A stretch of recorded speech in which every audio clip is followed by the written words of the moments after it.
સ્થાનિક સ્વરાજ્યની ચૂંટણીના મતદાન ગણતરીના પૂર્વે વાવ થરાદ વિસ્તારમાં ભાજપમાં આંતરિક અસંતોષ ખુલ્લેઆમ સામે આવતો જોવા મળી રહ્યો છે. પૂર્વ જિલ્લા પંચાયત સભ્ય ભુરાજી ઠાકોરે જાહેરમાં મંત્રી સ્વરૂપજી ઠાકોર સામે ગંભીર આક્ષેપો કરતા રાજકીય માહોલ વધુ ગરમાયો છે. ભુરાજી ઠાકોરે જણાવ્યું હતું કે મંત્રી સ્વરૂપજી ઠાકોરે પાર્ટીની કોર ખોદી છે અને તેમની કાર્યશૈલીને કારણે ભાજપને ભારે નુકસાન ભોગવવું પડશે.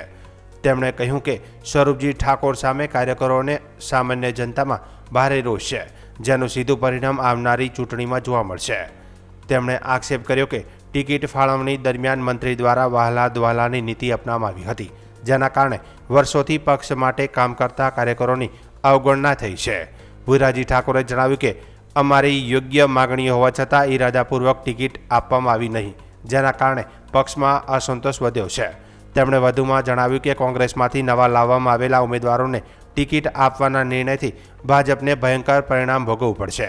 જે લોકો વર્ષોથી પક્ષ માટે લડ્યા તેમને અવગણીને બહારથી લાવવામાં આવેલા લોકોને મહત્ત્વ આપવું કાર્યકરો માટે નિરાશાજનક છે, તેમ તેમણે કહ્યું.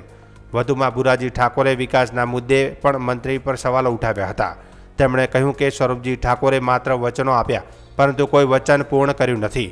પેટા ચૂંટણી દરમિયાન મુખ્યમંત્રીની હાજરીમાં નર્મદાના પાણી માટે 13 ગામોને આપવામાં આવેલું વચન હજુ સુધી પૂર્ણ થયું નથી. ગ્રામ્ય વિસ્તારોમાં રોડ રસ્તાની સ્થિતિ અંગે પણ તેમણે આક્રોશ વ્યક્ત કર્યો હતો. લોકોને કહેવામાં આવે છે કે રોડ પહોળો કરાશે, વિકાસ થશે, પરંતુ હકીકતમાં કોઈ કામ થતું નથી. હા, બાબર તાલુકા પંચાયતની 3 સીટો છે અને 18 તાલુકા પંચાયત છે, 3 જિલ્લા પંચાયત છે. આમાં ચૂંટણીનો બહુ માહોલ હતો. માહોલમાં અત્યારે જે પરિણામ કાલે આવવાના છે એ પરિણામની તો આ સૌ લોકો રાહ જોઈ રહ્યા છે. પણ મારા મંતવ્ય પ્રમાણે અહીંના સ્થાનિક ધારાસભ્ય અને મંત્રીશ્રીના કારણે લોકોમાં ખૂબ રોષ ફાટી નીકળેલો છે. કારણ કે એ લોકોએ વાલા દવલાની નીતિથી ટિકિટો ફાળવેલી છે.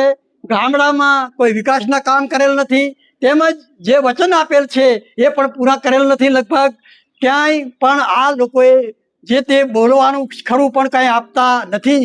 એના માટે લોકોને ખૂબ રોષ છે. કારણ કે તાલુકા અને જિલ્લા પંચાયતની ટિકિટોમાં પણ આ લોકોએ કોઈ સગા હાળા હોય, બનેવી હોય, કોઈ પણ આ એમના સગાવાલા દ્વારા સિવાય વાવમાં હોય એ બધી બાજુ પણ એમના સગાવાલા સિવાય ટિકિટો આપેલ નથી. હા, પરિણામ ચોક્કસ ભોગવવો પડશે. કારણ કે લોકોમાં એટલો અસંતોષ હતો. કારણ કે અમને જે વચન આપીને ટિકિટ નથી આપી, એના માટે મેં અગાઉ કહ્યું હતું કે લોકોને અમારી ખૂબ માગણી હતી. આ વિસ્તારમાં લોકોના અમે ટાપા કરેલા હતા. લોકોના અમે રાત દિવસ લોકો વચ્ચે રહીને એમના માટે કામ કરેલું છે. એટલા માટે લોકોને અમારી માગણી હતી. તેમ છતાં આ લોકોએ અમને ઇરાદાપૂર્વક ટિકિટ ના આપી. એમાં જે નવા કોંગ્રેસમાંથી લાવી અને ભાજપમાં લાવી અને એમને ટિકિટ આપીને જે મીઠા સીટમાં લાવેલ છે એમનું તો ભયંકર પરિણામ ખોટું ભોગવવું પડશે એવી પૂરેપૂરી શક્યતા છે. અને જે બરવાળા સીટ છે એમાં પણ અત્યારે પૂરેપૂરી શક્યતા છે કે એ પણ ભાજપ જીતી શકે એવી શક્યતા જ નથી. સણવા સીટમાં પણ એવી ને એવી પોઝિશન છે. આ રીતે પોઝિશન એટલા માટે છે કે આ એક જ મંત્રીશ્રીના કારણે, જે સ્વરૂપજી મંત્રીશ્રીના કારણે જ આ તકલીફ ઊભી થઈ છે. લોકોમાં રોષ ફાટી નીકળ્યો છે. હજુ તો આમાં કેટલોય રોષ ફાટી નીકળ્યો છે. જે અમારે પેટા ચૂંટણીની અંદર જે નર્મદાનું વચન આપેલ છે કે જે કુવાડા, બરવાળા, ભીમોડી, અભાસણા એવા અન્ય 12-13 ગામોને પેટા ચૂંટણીમાં મંત્રીશ્રીએ અને જે મુખ્યમંત્રીની હાજરીમાં આ સ્વરૂપ જે વચન આપેલ હતું, પણ આજ દિન સુધી કોઈ કાર્યવાહી કરેલ નથી કે નથી કોઈ અન્ય કોઈ ક્યાંય રજૂઆત પણ કરેલ નથી. અમે રજૂઆત કરી છે પણ આ લોકોએ મંત્રીશ્રીએ ક્યાંય રજૂઆત કરેલ નથી કે નથી એનું કોઈ પરિણામ આવેલ નથી. હજી મંત્રીશ્રીએ વિકાસના કામો ગામડામાં વિકાસના કામો એ મેં કીધું એવી રીતે કે જે કાંઈ પણ વચન આપેલ છે, જે ધારો કે ઇન્દરવા, આપણે બાપરથી ઇન્દરવા રોડ તમે હાલ તમે જોયા હો તો એટલા બધા લોકો ચાલે પગે ચાલી શકે એવી રસ્તો નથી, ખરાબ છે.